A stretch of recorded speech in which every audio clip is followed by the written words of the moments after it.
But unlike any other planet in the solar system besides Earth, Mars has all of the fundamentals needed to make this possible. Its 24-hour and 37-minute day is critical for growing plants. It has all of the elements necessary for creating building materials like plastics, metals, and glass. And it has oceans of water frozen into the soil. If we can develop this craft of living on Mars, then Mars becomes inhabitable. Not immediately physically, but intellectually. I mean, look, what determines whether an environment is habitable or not? Is Colorado habitable?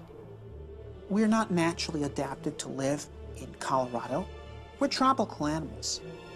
No one could survive a single winter night here without technology, such as clothing, efficient use of fire.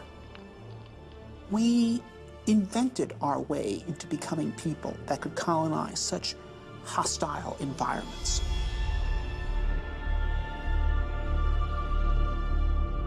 Eventually, with a lot of ingenuity and invention, the scientists will learn to live off the land.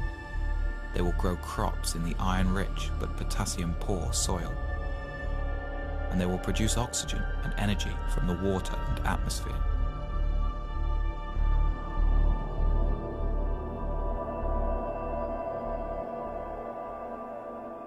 Sooner or later, children will be born, the first true Martians. They will grow up to see Mars as their home. With time, more and more people will arrive. These won't only be scientists, but settlers, people who plan to stay. They may come for all kinds of reasons, but to them, Mars will be a chance to start over, to build a new life for themselves. The well of human social thought is not exhausted by the present age, and I don't think will ever be exhausted. There will always be people with new ideas on how humans should live together. With Mars so far away, the hold of Earth governments on their colonies will be tenuous. The Martians will need to govern themselves. Mars is not going to be a utopia. Mars is going to be a lab. It's an open frontier. It's a place where things are going to be tried out. I think we'll see a lot of noble experiments on Mars. Perhaps some of these Martian colonies with their novel ideas based on the best thought the 21st century has to offer, maybe they'll find ways in which humans create society that are more humane and offer more opportunity for human potential.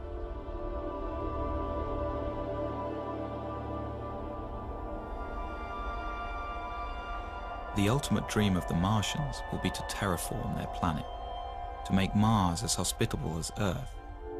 This may not be as big a fantasy as it seems. Here we are on Earth, a world that's very sophisticated and developed and complete. And anything we do is just a subtraction. It's because we live in such a biologically rich planet. When we go to Mars, we have an opportunity that we don't have on Earth. Here's a planet that's died.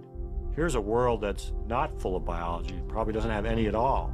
Well, there, we can actually do something to help. Once there are large human settlements on Mars that would have significant industrial capability, we could actually start addressing ourselves to the question of transforming the Martian environment itself, terraforming Mars, as it's called, because Mars was once a warm and wet planet, and it could be made so again through human engineering efforts. With daytime temperatures in the Martian tropical zone averaging around 0 degrees centigrade, and with an atmosphere only 1% as thick as Earth's, exposure to these elements by a human without a spacesuit would be instantly fatal. The first step to terraforming Mars and bringing it back to life will be for the Martian colonists to warm up their planet. Well, we know how to warm up planets. We're doing it on Earth by putting gases in the atmosphere. On Earth, it's not a good idea to warm up the planet. The temperature was just fine, thank you. We don't need it any warmer here. But in principle, if you could trap the sunlight reaching Mars today, every single photon that's hitting Mars, Mars would warm up in about 10 years. Well, obviously, you can't trap every single photon that's hitting Mars, but you can trap about 10% of them with the greenhouse effect. So that would imply that Mars could warm up in about 100 years. Well, 100 years is a long time, but it's not astronomically long. One idea is to build small, automated factories that produce super greenhouse gases with no ozone-depleting side effects. Although these gases would be unwelcome on Earth, for the Martians they would be an efficient way to trap heat. Then within a few decades, we would raise Mars by more than 10 degrees centigrade. And if you did that, that would cause massive amounts of carbon dioxide that is currently absorbed into the Martian soil to start to outgas. Carbon dioxide is also a natural greenhouse gas. As it builds up in the atmosphere, more and more heat will be trapped, which will in turn cause more CO2 to outgas. The process will become automatic, and as the atmosphere thickens, Mars will eventually reach a state of equilibrium and stay warm naturally.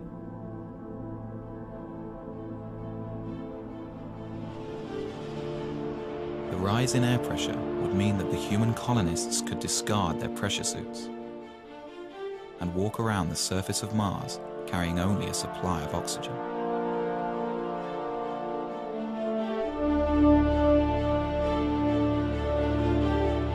And as the temperatures rise on Mars, water frozen into the soil will begin to melt out. And for the second time in its history, Mars would have liquid water on its surface. Dry Martian rivers will start to flow. Seas will rise, and there will be rain clouds in the skies.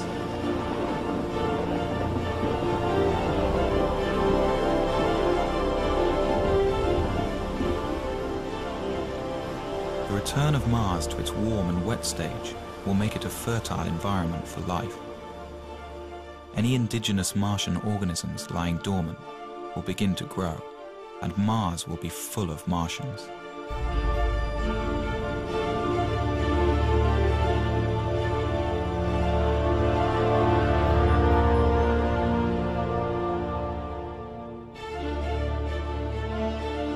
If no native life emerges, or that life is all dead, then humans could begin addressing the idea of bringing life from Earth.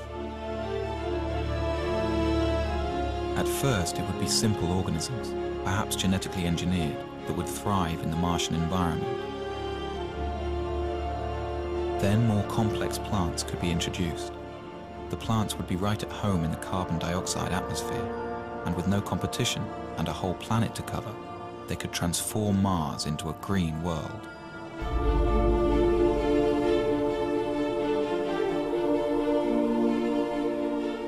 Warming Mars so that it sustains life is rapid, but then the slow process of making the atmosphere breathable for humans and animals starts, and that's done by plants. Although the process will happen naturally, if the colonists can't find a quicker way, it will take tens of thousands of years. This is a philosophical debate. Many people think the universe has a big sign on it that says, "Do not touch. Leave it alone. It was made this way. It is not in our purview as human beings to change anything." I can respect that view, although I disagree with it. I think the universe has a big sign on it that says, "Go forth and spread life." Because when I look around the universe, I think life is the most amazing thing we see. It is just incredible. And we human beings are uniquely positioned to help spread life from this little tiny planet, which it seems to have been started on, beyond. And that's our gift. Earth's gift to the universe, I think, is the gift of life.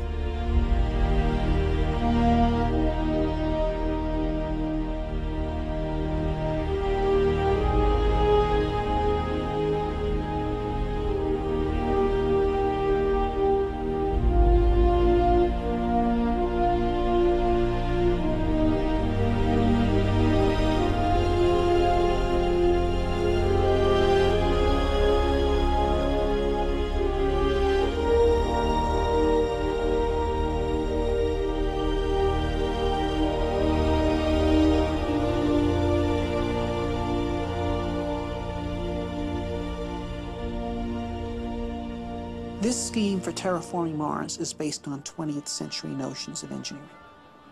I don't think it is how Mars will actually be terraformed. What you have here is a 20th century mind trying to address a 22nd century problem. And so I think Mars will be terraformed by the 23rd century, not by the 33rd, by the 23rd.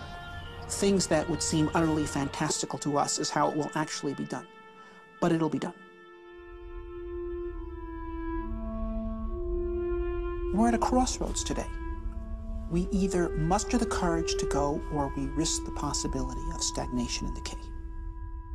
The exploration of the solar system and expanding of life through the rest of our solar system and someday beyond is the kind of thing that will keep our civilization going. We're explorers by nature. Eventually we will go to the stars. And the question is, when will we start? I think a man-Mars mission could happen within 15 years. Some days I'm very optimistic. I think we can do it in 10, maybe 15 years. Other days I see all the political things that go into the space program. I look back on the 30 years we've been bogged down, and I get more negative about it, and I say it's going to be another 3 decades or 4 decades.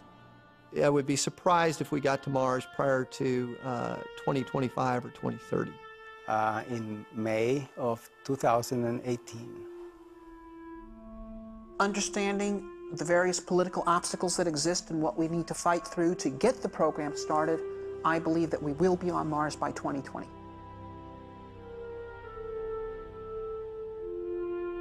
You have to believe in hope. You have to believe in the future. There are more and more people coming around to the point of view that a positive future for humanity requires human expansion to space.